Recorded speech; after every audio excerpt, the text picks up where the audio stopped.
Held last 28th of July 2025 at Aquarela Music and Restaurant. Let's have a recap of the Talents Night and let's all watch this. Panoorin po natin to. Ito po ay recap ng kanilang Talents Night sa Aquarela. Let's all watch this.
July sa Aquarela.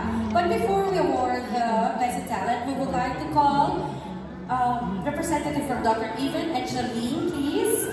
Dahil sila rin po, Miss Jeline of Ola from Barcelona. And we would like to call a representative from Signature Smile. And Mr. Nat Sisma, if you're here as well, to award our Best Talent. Do you know kung bakit sila yung mag-award?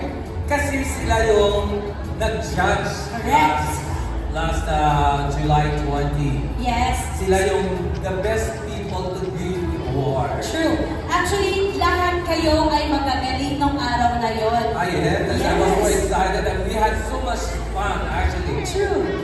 So, ito po, once again, ang mga judges po ang namili ng ating Best in Talent. Are you excited, ladies? Feeling ko na bibili ko ako kandidata. Ladies, tingin naman dito ang kaway. Ayun, ayun. Parang isa lang siya nakarinig. Tsaka si Ate Marisa. Alright. Are you ready? Are you ready to see? Sino ba na sa inyo? Sino ang best in talent nyo?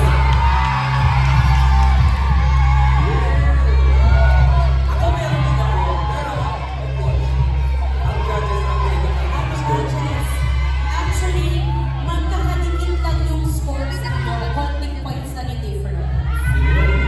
Ayan. Garnering an average score of scores of 85.98. Our best in talent, Candidate number 6.